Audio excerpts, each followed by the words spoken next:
अस्सलाम वालेकुम। पिछली वीडियो में हमने question number 1 till 5 long solve किए थे। इस बार हम क्वेश्चन नंबर 6 से स्टार्ट करेंगे।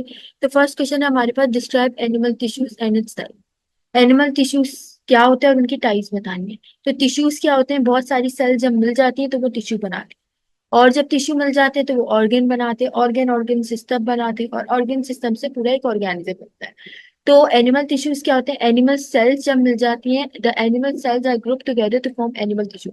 जब बहुत सारी एनिमल सेल मिल जाती है वो एनिमल टिश्यू बनाती है। और these tissues very in their structure, function and origin. यानी कि ये जो टिश्यूज होते हैं ये वेरी करते हैं इनके स्ट्रक्चर में, फंक्शन में और ओरिजिन में। इनका स्ट्रक्चर ये देखने में भी अलग होता है, इनका काम भी अलग होता है, और ये अलग अलग तरीके से बनते हैं animal tissues. The animal tissues are divided into epithelial, connective, muscular and nervous tissue। यानी कि ये किन किन चीजों में डिवाइडेड है, एपिथेलियल में, कनेक्टेड में, मस्कुलर और नर्वस टिश्यूज में।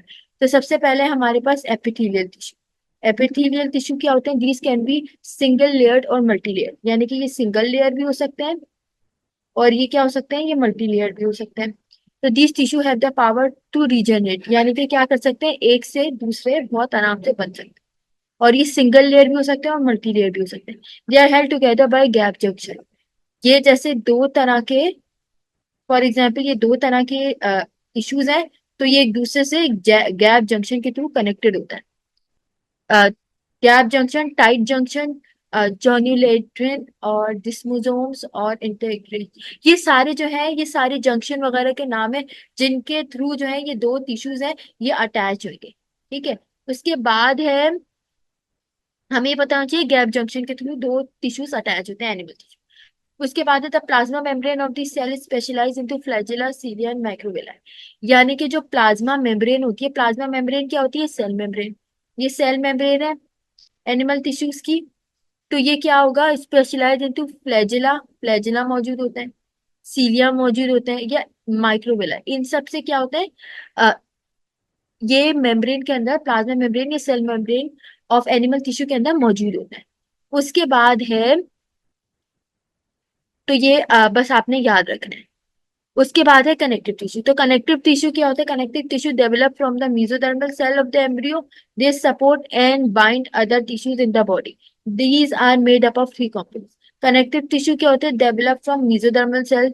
कनेक्टिव टिश्यू किन से मिलके बनते हैं, मेसोडर्मल सेल से। मेसोडर्मल होता है जो दरमियान में होता है। तो सबसे ऊपर होते हैं ectoderm, then mesoderm, then endoderm. तो जो मीजोडर्म होते हैं ना उनसे बनते हैं कनेक्टिव टिश्यू। ठीक है। Mesodermal cell of the embryo, they support bind together tissues in the body. They are made up of 3 component. तो ये कनेक्टिव टिश्यू 3 कंपोनेंट से बने होते हैं, और 3 कंपोनेंट्स होते हैं इनके अंदर, और ये मेसोडर्मल सेल से मिलकर बने होते हैं। तो उसके बाद है इंटरसेल्यूलर मैट्रिक्स। ये इनके अंदर क्या होता है, इंटरसेल्यूलर मैट्रिक्स मौजूद होता है। It is made up of micro polysaccharide, superficially hydronic acid. यानी कि इनके अंदर क्या होता है, इंटरसेल्यूलर मैट्रिक्स, मैट्रिक्स मतलब कि एक लिक्विड इस तरह मौजूद होता है, ये लिक्विड है, इसको बोलते हैं इंट्रासेल्यूलर मैट्रिक्स। और cells, the major cell include fibroblast, adipocytes, plasma cell and mast cell. Connective tissue में कौन कौन से सेल्स आ गए, ये आपको याद होने चाहिए। कनेक्टिव टिश्यू के सेल जिसमें आ गए फिब्रोब्लास्ट, एडिपोसाइट्स, प्लाज्मा सेल और मास्ट सेल। उसके बाद इंट्रासेल्यूलर मैट्रिक्स भी आपको समझ में आ गया कि ये बहुत सारे मुख्तलिफ acid, hyaluronic acid for example, वो इसके अंदर मौजूद होते हैं कनेक्टिव टिश्यू में। इसके अलावा इसमें फाइबर्स भी मौजूद होते हैं। फाइबर्स या connective tissue are made up of 3 types of fibres, namely collagen fibre, elastic fibre and reticular fibre. ये कुछ फाइबर्स हैं, ये कुछ फाइबर्स हैं जो इनके अंदर मौजूद होते हैं कनेक्टिव टिश्यू के अंदर। ये जो है इनको इलास्टिक बनाते हैं, इनको मतलब इलास्टिसिटी देते हैं, ये आराम से एक्सपैंड हो सकते हैं, कॉन्ट्रैक्ट हो सकते हैं। ये सारी चीजें कनेक्टिव टिश्यू को फाइबर्स देते हैं। उसके बाद है the connective tissues perform the following function. अब कनेक्टिव टिश्यू के फंक्शन क्या क्या होते हैं, दे attach organs and tissue together. यानी कि क्या करते हैं, ऑर्गन्स को और टिश्यू को आपस में मिला के रखते हैं कनेक्टिव टिश्यू। कनेक्ट का मतलब भी क्या है, ऑर्गन है और टिश्यू इनको कनेक्ट किया है। They store fat in the form of adipose tissue. तो जो फैट होता है ना वो हमारी बॉडी में, वो कनेक्टिव टिश्यू स्टोर करते हैं, और किस फॉर्म में स्टोर करते हैं, एडिपोज टिश्यू के फॉर्म में स्टोर करते हैं। They help in repairing tissues, यानी कि ये क्या करते हैं, टिश्यूज को दोबारा रिपेयर करने में। अब अगर फट गए टिश्यू, फॉर एग्जाम्पल डैमेज हो जाते हैं ना, कभी कोई गिर गया, चोट लगे, उसकी वजह से टिश्यू डैमेज हो जाते हैं, तो ये रिपेयरिंग ऑफ टिश्यू में हेल्प करते हैं। They prevent the organs from mechanical shock. Mechanical shock मिसाल के तौर पे किसी को एकदम से झटका लग गया, कोई गिर गया, तो ये मैकेनिकल शॉक से प्रोटेक्ट करते हैं जो है हमारी बॉडी को, connective tissue. Their organs also help in defence, और इनका काम क्या होता है, हमारी बॉडी को प्रोटेक्ट करना, वही जो मैकेनिकल टिश्यू को प्रिवेंट करना है, ये एक तरह का डिफेंस ही है कि बॉडी को बचा के रख रहा है। उसके बाद है मसल टिश्यू, कनेक्टिव टिश्यू के बाद। तो मसल टिश्यू क्या होता है, the muscular tissue develop from the mesoderm of embryo. It is classified into three types cardiac. Muscle tissue में कौन कौन से होते हैं, कार्डिक, स्मूथ, स्केलेटल। तो muscle tissue perform the following function, it helps in movement and location. तो muscle tissue का काम क्या होता है, मूवमेंट कराना और लोकेशन, किसी लोकेशन। अब अगर हम एक जगह से दूसरी जगह मूव करके जाते हैं, ये तो मसल टिश्यू की वजह से होता है। और वो मसल टिश्यू कौन सा होता है, स्केलेटल मसल टिश्यू की मदद से। कार्डियक मसल टिश्यू जो होते हैं वो हमारे हार्ट में मौजूद है। स्मूथ मसल टिश्यूज का होता है, वो हमारे कंट्रोल में नहीं होते, वो हमारी जो वेन्स होती हैं, आर्टरीज होती हैं, और जो मसल जो हमारे कंट्रोल में नहीं होते, वो सारे जो होते हैं स्मूथ मसल से मिलके बनते हैं। तो it helps in movement and location, तो ये होगा स्केलेटल मसल का हो गया, मूवमेंट और लोकेशन में हेल्प करता है ये, ठीक है। It support the bones and other structure. तो स्केलेटल मसल का एक और काम भी होता है कि ये बोन्स को सपोर्ट करता है, और क्या करता है, और स्ट्रक्चर्स वगैरह को सपोर्ट करता है। It is responsible for peristalsis and parturition, यानी कि पेरिस्टालसिस क्या क्या चीजें कितने कितने टाइम में होंगी, कितना टाइम उसको लगेगा, वो पेरिस्टालसिस होता है। उसके बाद है नर्वस टिश्यू। नर्वस टिश्यू क्या होता है, nervous tissue makes up the peripheral and the central nervous system. Nervous system system किससे मिलके बनता है, पेरिफेरल और सेंट्रल। पेरिफेरल होता है जो अ, मुख्तलिफ नर्व्स हमारी बॉडी के अंदर मौजूद होती है, वो नर्वस पेरिफेरल में आती है। और सेंट्रल नर्वस सिस्टम में क्या क्या शामिल होती है, ब्रेन होता है और स्पाइनल कॉर्ड।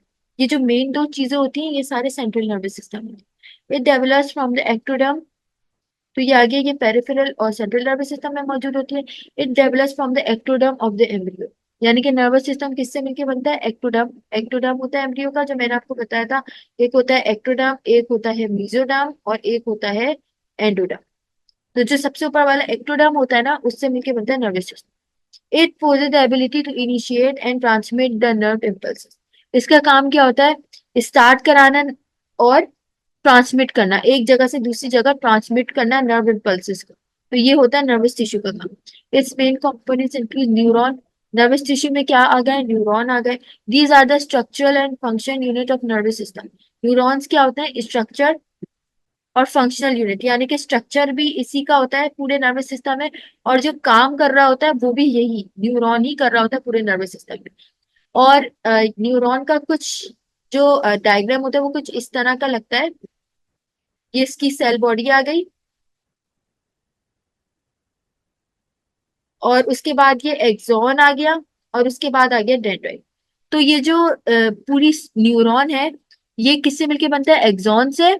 ये एक्सॉन है, ये सेल बॉडी है जिसके अंदर न्यूक्लियस और निजल्स बॉडी मौजूद होते हैं। उसके अलावा ये क्या है, इसके ऊपर ना यहाँ बहुत सारे डेंड्राइट्स मौजूद होते हैं हर तरफ। तो ये डेंड्राइट्स आ गए। न्यूरोग्लिया क्या होता है, these are special cells found in the brain and spinal cord, they provide support to the neuron and fibre. तो ये न्यूरोग्लिया क्या करता है, ये स्पेशल सेल्स जो होती है हमारे उसके अंदर ब्रेन और स्पाइनल कॉर्ड में मौजूद होती है। इनका काम क्या होता है, सपोर्ट करना। ये क्या करती है, सपोर्ट करती है, और न्यूरॉन्स को और फाइबर्स को। अब जैसे न्यूरॉन्स है, इनको कोई सपोर्ट सिस्टम तो होना चाहिए ना, क्योंकि बहुत लंबे होते हैं, बहुत ज्यादा तादाद में मौजूद होते हैं, तो इनको सपोर्ट के लिए न्यूरोग्लिया मौजूद होता है। अगला क्वेश्चन है क्वेश्चन नंबर 7 हमारे पास। Define mitosis and various stages of mitosis with suitable diagram. तो डायग्राम भी बनाना है, और क्या करना है, वेरियस स्टेजेस भी बताने हैं माइटोसिस। माइटोसिस होता क्या है, mitosis the step in the cell cycle where the newly form DNA is separated and two new cells are formed with the same number and kind of chromosome as the parent nucleus. तो mitosis में होता क्या है कि ये एक किस्म की सेल साइकिल होती है, ठीक है। जो डीएनए होता है या जो सेल होती है वो क्या होती है, सेल है। तो अब जो इसके डॉटर सेल्स होंगे उनके अंदर भी सेम नंबर ऑफ क्रोमोजोम होगा और काइंड होगी, एक ही तरह के, एक ही नंबर ऑफ क्रोमोजोम होंगे। किसके जैसे, बिल्कुल पेरेंट न्यूक्लियस जैसे। ये पेरेंट का न्यूक्लियस है, ये डॉटर के है, तो सेम काइंड और सेम नंबर होगा। उसके बाद stages of mitosis. Right before prophase the cell spend most of its life in the interphase. यानी कि प्रोफेज से पहले सेल अपना ज्यादा टाइम कहाँ स्पेंड करती है, इंटरफेस में। इंटरफेस वो फेज होता है जिसमें सेल अपना ज्यादातर टाइम स्पेंड करती है। Where the preparation are made before the beginning of mitosis, the DNA is copied. तो माइटोसिस से पहले क्या होता है, डीएनए कॉपी हो जाता है। However, since the actual process involves the division of the nucleus, actual process में क्या होता है, न्यूक्लियस डिवाइड होता है। The prophase is technically the first stage of the mitosis. तो प्रोफेस क्या होता है, सबसे पहला स्टेज होता है माइटोसिस का। और क्या होता है, एक्चुअल प्रोसेस जिसके अंदर डिवीजन हो किसकी, nucleus. The different stages of mitosis occur during the cell division are given as follows. तो अब पहला फेज क्या है, प्रोफेज के बाद इंटरफेस। इंटरफेस में क्या होता है, सॉरी इंटरफेस होता है उसी के अंदर प्रोफेज होता है। इंटरफेस में क्या होता है, before entering the mitosis a cell spend the period of its growth under the interphase, it undergoes the following phases in the interphase. यानी कि इंटरफेस पहला फेज होता है माइटोसिस का। इसमें क्या होता है, जीवन फेज होता है, this is the period before the synthesis of DNA. यानी कि जीवन फेज में क्या होता है, डीएनए बनने से पहले वाला जो फेज होता है इंटरफेस का, वो जीवन फेज होता है। जीवन फेज के बाद कौन सा फेज आता है, जिसके अंदर से डीएनए नहीं बना, ठीक है, वो हो गया जीवन फेज। अब एस फेज में क्या होता है, this is the phase during में डीएनए सिंथेसिस टेक प्लेस। यानी कि अब पहला वाला तो वो फेज था जिसके अंदर डीएनए नहीं बना था, वो जीवन था। अब जब डीएनए बन चुका है तो ये कौन सा फेस है, एस फेस है। और जी टू फेस क्या होता है, this the face between the end of DNA synthesis and the beginning of prophase. यानी कि जब क्या होता है, जब डीएनए खत्म होने वाला होता है और प्रोफेज शुरू होने वाला होता है, तो ये वाला फेज जो होता है ये कहलाता है जी टू फेज। मतलब कि डीएनए सिंथेसिस कंप्लीट हो गया, अब जो है प्रोफेज स्टार्ट। उसके बाद हम बात करते हैं प्रोफेज की। तो प्रोफेज क्या होता है, Prophase immediately follows the S and G2 phase of the cycle and is marked by the condensation of genetic material to form compact mitotic chromosomes composed of two chromatic attached centromeres। यानी कि prophase में क्या होता है, S और G two phase of the cycle जो क्या होती है, कंडेंसेशन होती है। कंडेंसेशन का मतलब होता है एक जगह आके सारे जो सब जमा होता है, द जेनेटिक मटेरियल पूरा जमा होता है। और क्या होता है, mitotic chromosome compose of two chromatids attached at the center. जो माइटोटिक जो क्रोमोसोम्स होते हैं वो दो क्रोमेटिड्स पर आके अटैच हो जाते हैं। फॉर एग्जाम्पल ये क्रोमेटिड्स है दो, इन पर आके अटैच हो जाएगा पूरा जेनेटिक मटेरियल, क्रोमोसोम्स अटैच हो जाएंगे। The completion of the process is characterized by the initiation of the assembly of the mitotic spindle, the microtubules, and the proteinaceous components of the cytoplasm that help in the process। यानी कि ये जो पूरा process complete होता है ये किसकी वजह से होता है, माइटोसिस का जो स्पिंडल बनता है उसकी वजह से। स्पिंडल होता है ये, जैसे कि ये पूरी सेल है, ठीक है, इस पे दोनों साइड पर स्पिंडल्स मौजूद होते हैं जहां पर आके अटैच होते हैं। द कंप्लीशन ऑफ प्रोसेस, ये मैंने आपको बता दिया कि माइटोटिक स्पिंडल बन जाता है। उसके बाद क्या होता है, द माइक्रोट्यूब्यूल्स क्या हो जाते हैं, प्रोटीनियस। माइक्रोट्यूब्यूल्स होते क्या है, ये एक होते हैं प्रोटीनियस कंपोनेंट, यानी कि प्रोटीन से मिलके बने होते हैं। किसका, साइटोप्लाज्म के प्रोटीन से। और क्या, और ये जो होते हैं हेल्प कराते हैं पूरे प्रोसेस को कंप्लीट कराने। उसके बाद है the nuclear envelope start the this integrating. यानी कि न्यूक्लियर एनवेलप क्या होता है, ये अलग अलग अब जो होता है डिसइंटीग्रेट होना शुरू हो जाता है, अलग अलग होना शुरू हो जाता है। प्रोफेज के बाद अगला फेज है मेटाफेज। तो मेटाफेज में क्या होता है, it is the at this stage a microtubule start pulling the chromosome with equal force and the chromosome end up in the middle of the cell। यानी कि अब क्या होता है, माइक्रोट्यूब्यूल्स क्या करते हैं, इनको अपनी तरफ खींचना शुरू कर देते हैं, इस तरह फोर्स लगाई और खींचना शुरू कर देते with equal force and the chromosome end up in the middle of the cell. तब क्या हो जाता है, क्रोमोसोम जो होता है वो बीच में आ जाते हैं सेल के, ठीक है। उसके बाद the region is known as the metaphase plate. thus each cell gets an entire functional genome। अब क्या होता है, ये जो पूरा जो फेस होता है जिसके अंदर जो मिडिल ऑफ द सेल में क्या आ जाते हैं, बीच सेल के दरमियान में आकर क्रोमोसोम जमा हो जाते हैं, और thus each cell gets an entire functional genome. और फिर ये ईच सेल को क्या मिल जाता है, एक अलग अलग जीनोम मिल जाता है, एक एक तरफ आ जाएगा, फिर एक तरफ आ जाएगा, एक तरफ आके जमा हो जाएगा। उसके बाद ये देखेंगे इस तरह आया और बीच में आकर इस तरह जमा हो। तो ये हो गया मेटाफेज। उसके बाद है एनाफेज। एनाफेज में क्या होगा, the splitting of sister chromatin mark the onset of anaphase. अब एनाफेज में क्या होगा, दोनों जो सिस्टर क्रोमैटिन थी जो पहले यूं दिखती थी ना, अब वो सेपरेट होकर यूं हो जाएंगे, बिल्कुल दूर दूर हो जाएंगे इस तरह। ये देखिए दूर दूर हो गई। these sister chromatid become the chromosome of the daughter nuclei। और फिर ये जो सिस्टर क्रोमोसोम्स हो जाती हैं क्या हो जाते हैं, डॉटर। अब ये क्या है, पहले तो ये क्या थे, पेरेंट है, अब ये क्या हो गया, ये दो अलग अलग डॉटर्स बन गई इसकी। The chromosome are then pulled towards the pole of the fiber attached to the kinetochores of each chromosome leave the edge while the arm trail behind it। यानी कि अब क्या होता है, क्रोमोसोम्स दूर दूर चले जाते हैं, पुल बाय द फाइबर्स। अब ये जो फाइबर्स होते हैं ना, ये जो फाइबर्स हैं, ये इसको क्रोमोसोम को पुल कर लेंगे अपनी तरफ इस डायरेक्शन। फिर क्या होगा, each chromosome leads to the edge while the arm trail behind it. यानी कि जो आर्म होगा वो तो अलग अलग तरीके, अलग अलग तरफ मूव हो जाएंगे।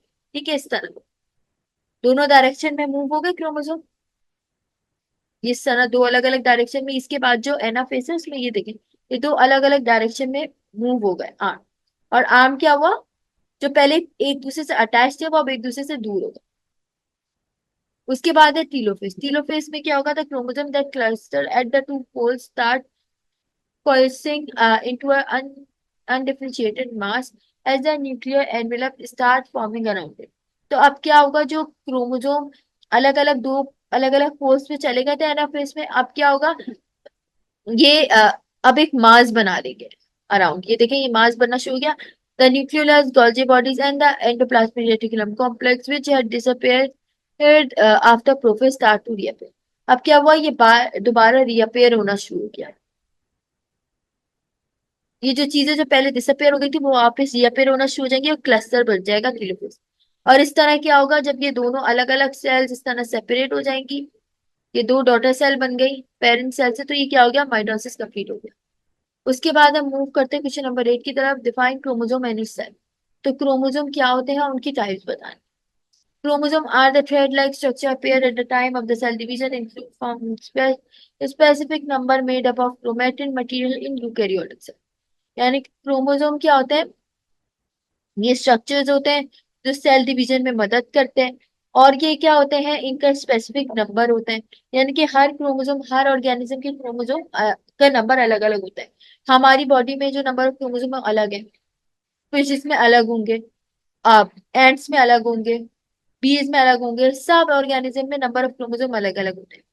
और ये किससे मिलके बनते हैं, are made up of DNA and basic protein. Histones appear during the cell division in the shape of, यानी कि किससे, डीएनए से और बेसिक प्रोटीन से मिलके बनते हैं। और बेसिक प्रोटीन क्या होता है, हिस्टोन्स। इनसे मिलके क्रोमोसोम बनते हैं। और इनका शेप कैसा होता है, रॉड लाइक। रॉड लाइक यानी कि यूं। It has two parts, arms and centromere. अब इनके दो जो होते हैं पार्ट्स होते हैं, ये यूं होते हैं। ठीक है, ये जो ये बीच का सेंटर होता है इसे बोलते हैं सेंट्रोमियर, जो बीच का है। और ये जो है ये आ गया, जो आर्म्स हो गए वो आ गए। जी, अब आगे हम मूव करते हैं, आगे आ गए, ये हमारे आर्म्स आ गए, ये हमारे आर्म्स आ गए। ये जैसे आर्म्स है, और ये जो बीच में मौजूद होता है सेंट्रोमियर, इस तरह। ये बीच में सेंट्रोमियर आ गया और ये आर्म्स आ गए। उसके बाद है मेटासेंट्रिक। मेटासेंट्रिक क्या होता है, chromosome with the equal arms. अगरचे क्रोमोसोम जिनका आर्म्स इक्वल होंगे तो वो मेटासेंट्रिक है। अगर क्रोमोसोम के अनइक्वल आर्म होंगे तो फिर वो क्या होंगे, वो होंगे सब मेटासेंट्रिक। ठीक है। और अगर rod like chromosome with one arm very small and the other very long, the centromere सब टर्मिनल। सब टीलोसेंट्रिक या एक्रोसेंट्रिक बोलते हैं जब क्या हो, एक तो बहुत बड़ा हो, ठीक है, एक तो बहुत बड़ा हो, ये जैसे ये बहुत बड़ा आ गया आर्म, और एक बहुत छोटा आर्म आर्क। तो ये हो गया एक्रोसेंट्रिक। इक्वल होगा तो मेटासेंट्रिक और अनइक्वल होगा तो सब मेटासेंट्रिक। आगे मूव करते हैं टीलोसेंट्रिक की तरफ। Location of the centromere eight the end of the globe. ये कुछ इस तरह दिखते हैं, ये जैसे दो आ, ये दो आ गए आर्म्स और बीच में हमारे पास आ गया सेंट्रोमियर। तो अगर जो सेंट्रोमियर एंड पे मौजूद होता है और आर्म जो होते हैं बाद में मौजूद होते हैं, location of centromere eight the end of chromosome, तो ये हो गया टीलोसिन। उसके बाद है क्वेश्चन नंबर 9। चार तरह के, ये आपको सारे पता होने चाहिए। मेटासेंट्रिक और सब मेटासेंट्रिक, एक्रोसेंट्रिक और टीलोसेंट्रिक। उसके बाद हम क्वेश्चन नंबर 19 की तरफ मूव करते हैं। Define meiosis with their stages. तो मेयोसिस को और उसके स्टेजेस को बता दें। meiosis क्या होता है? meiosis is a type of cell division in which within single cell divides into four daughter cells and number of chromosome become half in each daughter cell। meiosis में क्या होता है? ये एक सेल डिवीजन होता है एक सिंगल सेल का। ठीक है। माइटोसिस में मैंने आपको बताया कि नंबर ऑफ क्रोमोसोम जो होते हैं वो डॉटर सेल में भी इक्वल आते हैं, लेकिन मायोसिस में क्या होता है? हाफ आते हैं। जैसे कि ये एक सेल है, पेरेंट सेल, तो क्या होगा मायोसिस में? जो डॉटर सेल्स होंगी उनके जो क्रोमोसोम होंगे वो हाफ हो जाएंगे। Meiosis the type of cell division which single cell divides into four daughter cell. ये चार सेल में डिवाइड हो गए इस तरह। माइटोसिस में सिर्फ दो में डिवाइड होते थे। ठीक है। ये चार सेल में डिवाइड हो गया। उसके बाद क्या होगा? And number of chromosome become half in each daughter cell. और फिर क्या होगा? नंबर ऑफ क्रोमोसोम हाफ हो जाएगा। उसके बाद मैं आपको इवेंट्स बता दूं मेयोसिस के, तो यानी कि क्या क्या चीजें मेयोसिस में होती है। तो meiosis is a series of two division, meiosis one and meiosis two, which result in the formation of four diploid cell. Diploid cell यानी कि हाफ। ठीक है। डिप्लॉइड यानी कि जो पूरे हैं, फुल है। जैसे डिप्लॉइड होते थे, डिप्लॉइड किस में बनते थे? माइटोसिस में। और मेयोसिस में क्या बन रहा है? हैप्लॉइड बन रहा है। तो मेयोसिस वन, सबसे पहले मेयोसिस वन पढ़ेंगे। First meiotic division is the reduction of division during which the chromosome number is reduced to half. यानी कि मेयोसिस वन में क्या होता है? नंबर ऑफ क्रोमोसोम हाफ हो जाते हैं। Meiosis one consist of prophase one, metaphase one, anaphase one and telophase one. उसके बाद है प्रोफेज वन से हम स्टार्ट करेंगे। इसके बाद है प्रोफेज वन। तो प्रोफेज वन क्या होता है? Consist of longest phase of meiosis। It can not be सब डिवाइडेड इनटू फॉलोइंग सबस्टेज। यानी कि प्रोफेज वन में क्या होता है? ये सबसे लॉन्गेस्ट फेज होता है meiosis का। और क्या होता है? और ये इसको हम और ज्यादा डिवाइड नहीं कर सकते सब स्टेजेस में। और सॉरी, और हम इनको और सब स्टेजेस में डिवाइड कर सकते हैं, लाइक लिप्टोटीन, जाइगोटीन, पैकिटीन, डिप्लोटीन और डाइकिनेसिस। तो लिप्टोटीन में क्या होता है? ड्यूरिंग द सब स्टेज फॉलोइंग चेंजेस अकर। लिप्टोटीन में क्या क्या चेंजेस होती हैं वो हम पढ़ते हैं। The chromatin network break into specific number of long thin beaded thread like leptotene. Each thread has two morphologically similar liptotin in each cell called homologous structure। यानी कि लिप्टोटीन में क्या होता है? क्रोमेटिन, क्रोमेटिन होता है। ये देखिए क्रोमेटिन आ गया। क्रोमेटिन ब्रेक हो जाएगा into specific number of long thin beaded thread like leptotene. यानी कि अब क्या होगा? ये दो चीजों में अलग अलग करके डिवाइड हो जाएगा। उसके बाद क्या होगा? Each thread has two morphologically similar leptotene in each cell called homologous structure. Homologous structure मतलब कि सेम स्ट्रक्चर बनेगा। उसके बाद है zygotene. During this substage, the homologous similar structured chromosome which comes from the mother by ovum and father by sperm are attached toward each other and their lengthwise pairing takes place। lengthwise जो होती है pairing होती है। The pairing of homologous chromosome is known as synapsis while the pairing homologous chromosome is known as bivalent। तो होता क्या है? Ovum से एक आया क्रोमोसोम और स्पर्म से यानी कि मेल से एक आया क्रोमोसोम। अब ये दोनों क्या हो जाएंगे? साइनेप्सिस के थ्रू कनेक्ट हो जाएंगे। ठीक है। और फिर ये जो होमोलोगस क्रोमोसोम होंगे ये साइनेप्सिस के थ्रू कनेक्ट होने के बाद क्या होगा? ये अगरचे जब ये पेयर हो जाएंगे तो ये क्या बन जाएंगे? बाइवेलेंट बन जाएंगे। उसके बाद है पैकेटीन। तो पैकेटीन क्या होता है? The synapsis forces of attraction between each bivalent decrease and the chromosome uncoil and separate. यानी कि पैकेटीन में क्या होता है? साइनेप्टिक फोर्सेस जो होती हैं between each bivalent decrease and the chromosome uncoiled and separate. जो जब साइनेज बन जाती है तो इनके अंदर क्या हो जाता है, बाइवेलेंट कम हो जाते हैं, यानी कि दो कम हो जाते हैं, और क्रोमोसोम्स अनकॉइल हो जाते हैं, एक दूसरे से अलग होना शुरू हो जाते हैं. The separation is however incomplete and paired chromosome are in contact with each other in at one or more points called chiasmata. तो क्या होता है, ये जो पेयर्ड क्रोमोसोम होता है ये एक दूसरे से कनेक्टेड होते हैं मुख्तलिफ पॉइंट से, और उसको बोलते हैं चिस्मेटा. उसके बाद है each homologous chromosome spread longitudinally except in the centromere region. तो होता क्या है, ये जो होमोलोगस क्रोमोसोम है ये लॉन्गिट्यूडनली क्या हो जाएंगे, सेपरेट हो जाएंगे. Now each bivalent is compose of four chromatid and therefore is known as bivalent tetra. अब क्या होगा, ये दो बन गए, क्योंकि चार सेल्स बननी थी ना, मैंने आपको बताया था, तो ये चार सेल्स बन गई. तो ये क्या बन गया, बाइवेलेंट टेट्राड. बाइवेलेंट यानी कि दो दो दो दो, टेट्राड हो गए चार हो गए ना, एक दो तीन चार. उसके बाद है diplotene. The homologous chromosome exchange their parts of chromatid at chiasmata. तो अब क्या करेंगे, चिस्मेटा के थ्रू जो होमोलोगस क्रोमोसोम होंगे वो क्या करेंगे, एक्सचेंज करेंगे. एक्सचेंज करेंगे चिस्मेटा के थ्रू chromosomes वगैरह. This exchange of segment of chromatid at chiasmata between homologous chromosome is called crossing. तो अब ये जो एक्सचेंज होगा ना डिप्लोटीन में, वो कहलाता है क्रॉसिंग ओवर. एक से दूसरी सेल में जाएगा और दूसरी सेल से दूसरे क्रोमोसोम से एक क्रोमोसोम में आएगा. तो ये जो एक्सचेंज हो रहा है ये हो रहा है क्रॉसिंग ओवर. उसके बाद है डाइकिनेसिस. तो डाइकिनेसिस में क्या हो रहा है, during the substage for nuclei and nuclear membrane are disappeared whereas mitotic apparatus is completed जिसमें the move from the centromere toward the end in the chromosome like zipper. यानी कि अब क्या हो रहा है, जो सब स्टेज है न्यूक्लियोलाई का और न्यूक्लियर मेम्ब्रेन जो होती है न्यूक्लियोलाई, और न्यूक्लियर मेम्ब्रेन क्या होती है जो न्यूक्लियस को सराउंड करती है, वो आ गई हमारी न्यूक्लियो मेम्ब्रेन. ये क्या हो जाएगी, ये न्यूक्लियोलाई न्यूक्लियो मेम्ब्रेन डिसअपेयर हो जाएगी, गायब हो जाएगी. और क्या हो जाएगा, माइटोटिक एपरेटस जो स्पिंडल था, ये जो स्पिंडल होता है ना, जिस तरह कनेक्टेड होता है, माइटोटिक एपरेटस कहलाता है, वो क्या हो जाएगा, वो कंप्लीट हो जाएगा. Chiasmata move from the centromere towards the end the chromosome like zipper. तो क्या होगा, चिस्मेटा क्या होगा, वो सेंट्रोमियर की तरफ मूव हो जाएगा, यानी कि चिस्मेटा, ये जो ये सेंट्रोमियर था ये इसकी तरफ मूव होना शुरू हो जाएगा, ये जो सेंट्रोमियर था towards the end the chromosome like zipper. ये जो जिपर टाइप क्रोमोसोम था वो बना रहे. This type of movement of chismata is known as terminalization. At the end of diakinesis, chromatids still remain compact at their ends. अब क्या हुआ, ये जो दोनों कॉर्नर्स पे जाके मूव हो जाएंगे ये कहलाएगा terminalisation at the end of diakinesis. और ये टर्मिनलाइजेशन कब होता है, डाइकिनेसिस के एंड में. The chromatids still remain compact eight there and.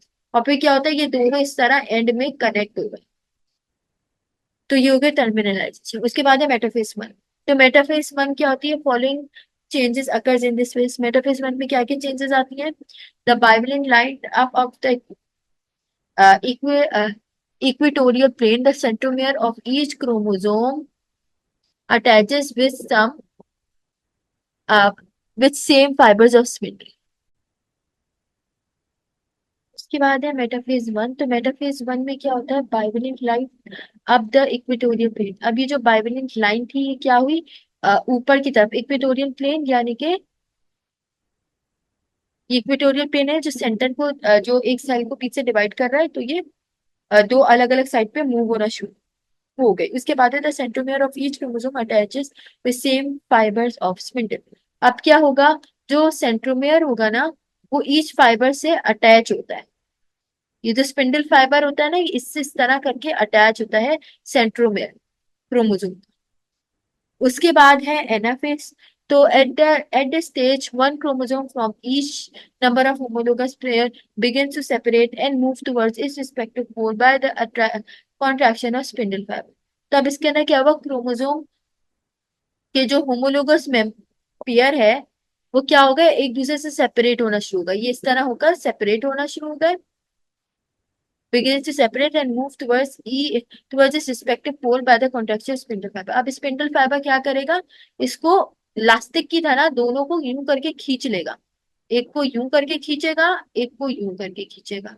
ये स्पिंडल फाइबर है, ठीक है, ये यूं करके ना इसको अलग अलग करके खींच लेगा, सेपरेट, और फिर क्या होगा, ये अलग अलग तक मूव हो जाएंगे। The actual reduction occurs at the stage because half the number of chromosome move to each पोल।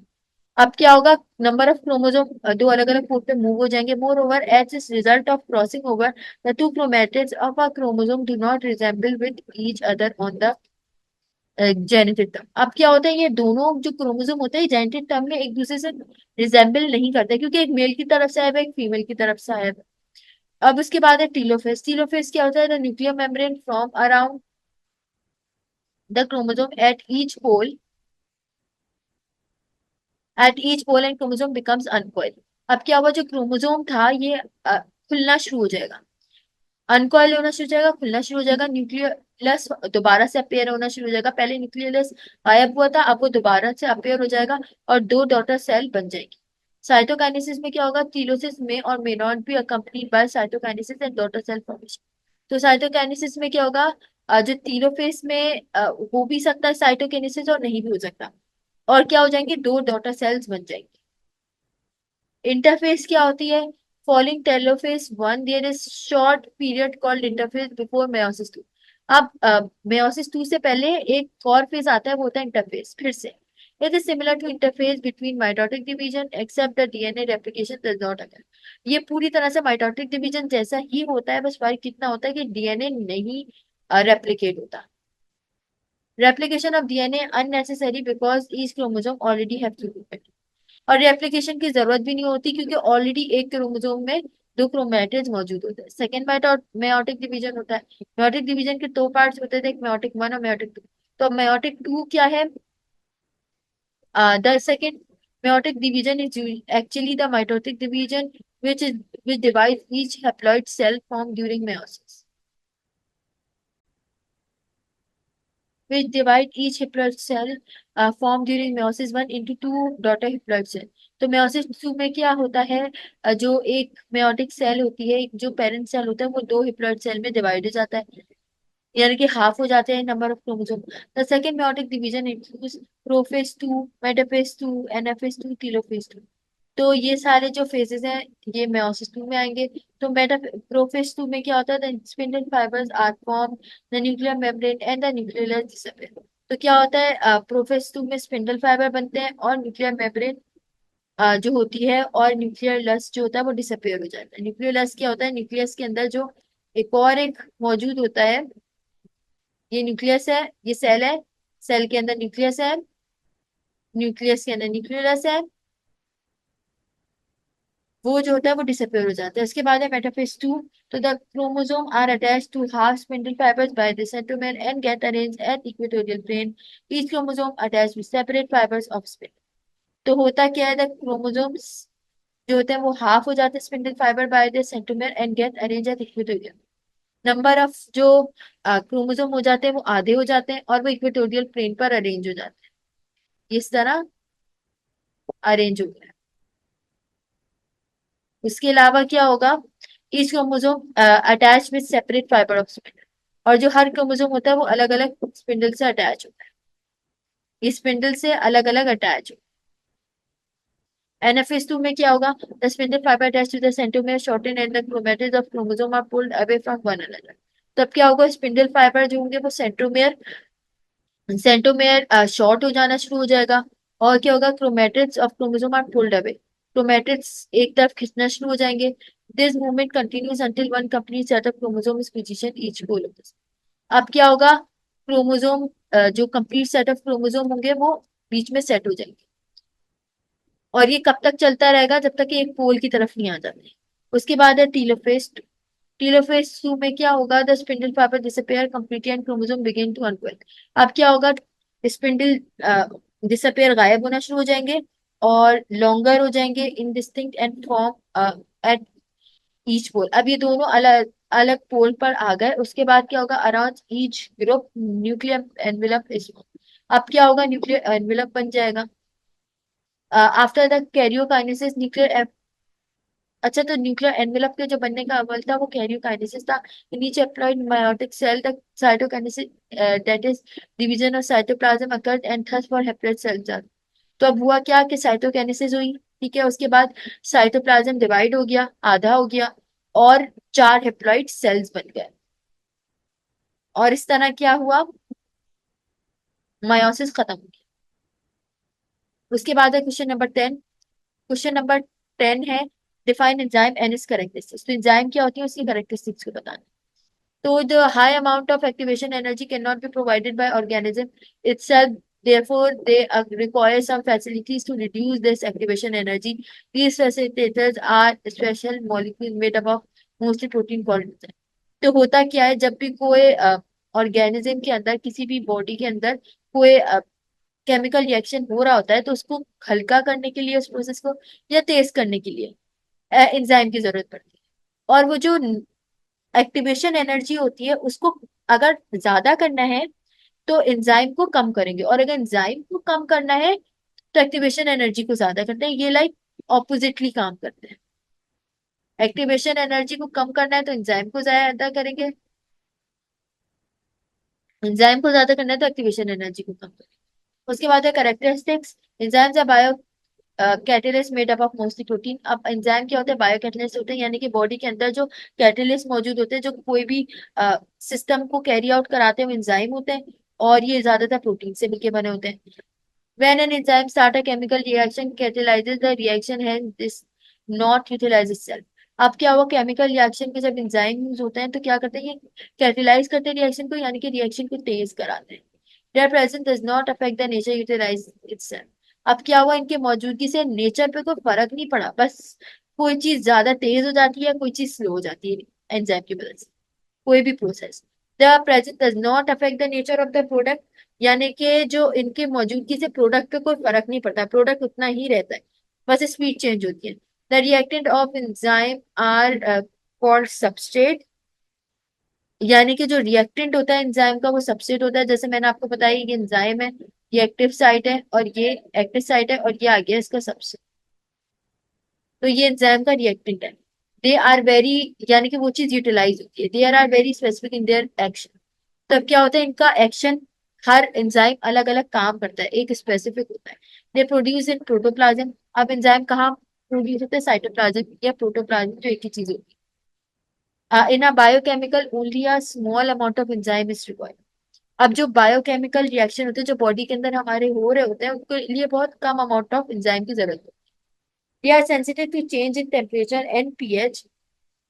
ये क्या होते हैं, बहुत ज्यादा सेंसिटिव होते हैं टेम्परेचर के और पीएच के। टेम्परेचर का ज्यादा टेम्परेचर होता है तो ये डैमेज हो जाते हैं, ज्यादा पीएच होता है तो फिर ये डैमेज हो जाते हैं। तो ये बहुत ज्यादा सेंसिटिव होते हैं इन दोनों चीजों के। उसके अलावा ये heat, alcohol, concentrated solution of inorganic acid stop the activity. तो ये सारी चीजें जो होती हैं, जैसे कि हीट, अल्कोहल और कॉन्सेंट्रेटेड सोल्यूशन होती है, ये एक्टिविटी ऑफ एंजाइम, यानी कि एंजाइम को स्लो कर देती है।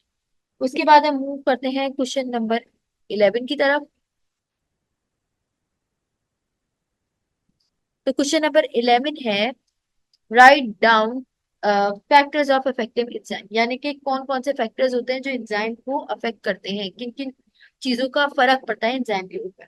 तो सबस्ट्रेट कॉन्सेंट्रेशन, सबस्ट्रेट जो मैंने आपको बताया, जो एक्टिव साइट से आके अटैच होता है, वो हो गया सबस्ट्रेट। तो सबस्ट्रेट की कॉन्सेंट्रेशन से क्या फर्क पड़ता है कि increasing the substrate concentration also increases the rate of reaction to a certain point, यानी कि जितना कि आप सबस्ट्रेट को बढ़ाते जाएंगे, उतनी ही एंजाइम का रिएक्शन बढ़ता जाएगा। Once all of the enzyme have bound, any substrate increase will have no effect on the rate of reaction as the available enzyme will be saturated and working at their maximum rate. अब मिसाल के तौर पे enzyme एक lock है for example. अब जितने lock होंगे उतनी चाबियां होंगी और उतने अटैच हो जाएंगे। अगर ज्यादा चाबियां बच जाती हैं तो वो तो कोई काम नहीं करेगी ना। इसी तरह सबस्ट्रेट एक की है, एक चाबी है। अगर वो जितने एंजाइम होगा उतने सबस्ट्रेट होंगे तो वो सही रहेगा। अगर सबस्ट्रेट ज्यादा हो जाएंगे एंजाइम से तो वो ना कोई बेनिफिट देगा ना नुकसान देगा। ठीक है, तो मैक्सिमम उसकी स्पीड भी नहीं इंक्रीज कर पाए। उसके बाद है temperature. Raising temperature generally speed up a reaction. अगर टेम्परेचर इंक्रीज करते हैं तो रिएक्शन इंक्रीज होता है, और जब टेम्परेचर को कम करते हैं, lowering temperature slow down a reaction, और जब टेम्परेचर को कम करते हैं तो रिएक्शन भी स्लो हो जाता है। अब extreme high temperature can cause an enzyme to lose its shape and stop working. Denature मतलब कि उसका शेप चेंज हो जाता है। अगर ज्यादा टेम्परेचर देते हैं हम तो क्या हो जाता है, एंजाइम डी नेचर हो जाता है, यानी कि वो डैमेज हो जाता है। उसका शेप चेंज हो जाता है, तो फिर वो काम भी करना बंद कर देता है। और जैसे कि ग्राफिकली भी ये बताया गया है कि जब टेम्परेचर इंक्रीज हो रहा है तो रिएक्शन भी इंक्रीज हो रहा है, लेकिन जब 37 डिग्री से ज्यादा इंक्रीज हो जाएगा तो क्या हो जाएगा, डाउनफॉल शुरू हो जाएगा, क्योंकि एंजाइम का शेप चेंज हो जाएगा, एंजाइम डे का डे नेचर हो जाएगा, उसका शेप चेंज हो जाएगा, तो फिर कम होना शुरू हो जाएगा। और इस तरह रिएक्शन स्लो होता चला जाएगा इंक्रीज होने के बजाय। उसके बाद है पीएच। तो each enzyme has an optimum pH range. Her enzyme की एक ऑप्टिमम पीएच की रेंज होती है। पीएच जैसे कि एसिडिक है या एल्केलाइन है, क्या है, changing of pH outside of इस रेंज विल स्लो एंजाइम। अगर पीएच ज्यादा होएगा तो एंजाइम स्लो हो जाएगा, अगर उससे बाहर जाएगा तो। ठीक है, extreme pH values can cause enzyme to derange. अगर पीएच ज्यादा इंक्रीज हो जाएगा तो क्या हो जाएगा, जैसे टेम्परेचर में होता था, फिर क्या हो जाएगा, एंजाइम डीनेचर होना शुरू हो जाएगा, यानी कि उसका शेप चेंज हो जाना शुरू हो जाएगा जैसे टेम्परेचर में होता था। और ऑटोमेटिकली जो रिएक्शन की स्पीड होगी वो कम हो जाएगी। जैसे पहले तो इंक्रीज हो रही थी पीएच की, इंक्रीज होने की वजह से, फिर जब ऑप्टिमम पीएच हो गई, यानी कि इससे ज्यादा पीएच, ये एक लिमिट है, अब इसके बाद होना शुरू हो जाएगा, तो फिर क्या हो जाएगा, स्लो होना शुरू हो जाएगा रिएक्शन। अगली वीडियो में हम क्वेश्चन नंबर 12 से 17 तक लॉन्ग क्वेश्चन को सॉल्व करेंगे।